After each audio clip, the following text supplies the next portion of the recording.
Всех приветствую на канале. В данном видеоуроке покажу, как вязать столбиками без накида, чтобы у вас был красивый ровный край изделия. В предыдущем уроке я показывала, как вязать столбиками с накидом, чтобы у вас был ровный край ваших изделий, будь то ковер, будь то одежда, что угодно. В данном видеоуроке меня в комментариях попросили показать именно столбиками без накида, поэтому с самого начала, набирая воздушные петельки, сейчас все подробно расскажу и покажу. Вязать буду я из шнурочка Карамель Baby 2 мм крючком номер 3. Итак, приступаем к вязанию. Сделали узелок, набираем необходимое количество петель. Так как у меня это образец, я много набирать не буду.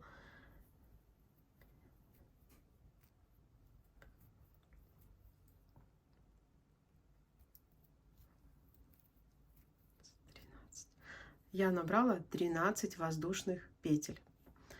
Да, здесь я набираю просто воздушные петли. У меня на канале есть еще полезный видеоурок, как набирать эластичным способом, чтобы край изделия у вас никогда не был стянут и по краю была красивая плотная косичка. Здесь же набрала просто воздушные петли. Разворачиваем, вязать будем за перемычки. Первую, как всегда, петля подъема мы пропускаем.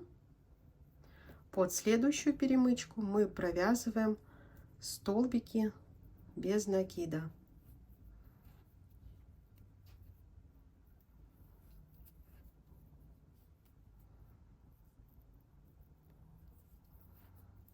Просто вяжем столбики без накида.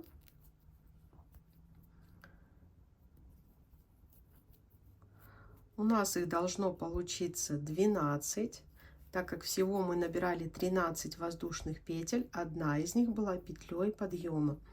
Поэтому при вязании у нас должно получиться 12 столбиков без накида. Я провязываю за перемычки. Так будет красивый край изделия. Опять же, будет такая интересная косичка. Вот смотрите, какая получается косичка, если мы вяжем первый ряд за перемычки. Итак, далее мы провязываем воздушную петлю, и вот эту первую петельку мы пропускаем. Вместо нее у нас воздушная петля. А вяжем сразу в следующую.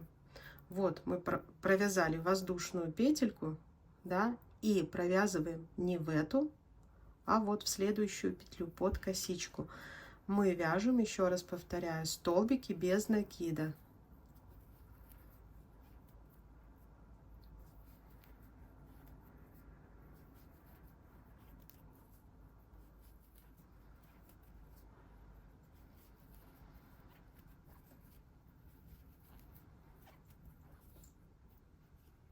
В данном ряду мы их провязываем 11, так как вместо первого столбика у нас была воздушная петля.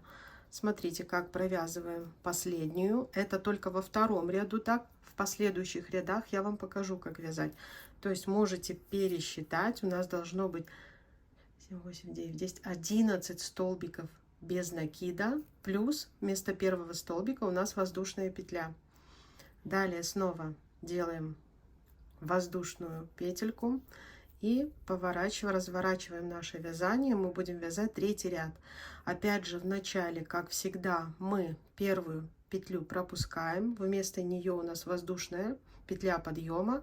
Под следующую мы провязываем столбики без накида. И во втором и во всех последующих рядах их у нас будет уже не 12, как в первом ряду, а 11 плюс петля подъема. Вяжем до конца ряда, и здесь я вам покажу, как мы теперь всегда, начиная с третьего ряда, будем провязывать последнюю петельку.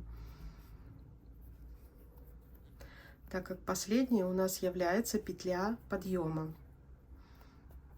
Мы ее не должны забывать, мы ее обязательно в конце ряда должны провязать.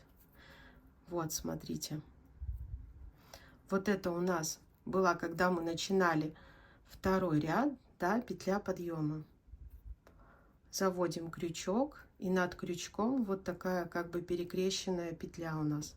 Мы ее обязательно провязываем, просто столбиком без накида.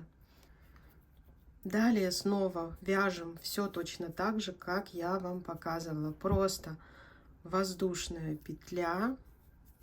Первую петельку мы не провязываем, под следующую мы провязываем просто столбики без накида. И последнюю петлю мы опять же провязываем так, как я вам показала.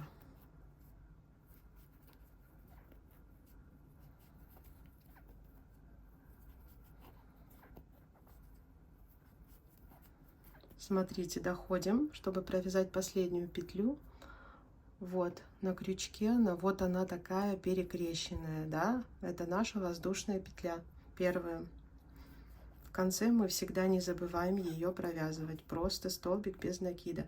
Уже видно, какой у меня образуется ровный край. Я сейчас провяжу еще несколько рядов и покажу вам, как выглядит мой образец. Итак, хочу показать вам, какой у меня получился образец. Немного провязав. Вот как выглядит с одной стороны край. Ровный, красивый. То же самое у нас и с другой стороны. Ровный, красивый край. Поэтому, если будете вязать так, как я вас научила, край вашего изделия при вязании столбиками без накида будет всегда идеально ровным. Если был полезен видеоурок, ставьте ваши лайки, подписывайтесь на канал. Всем пока-пока.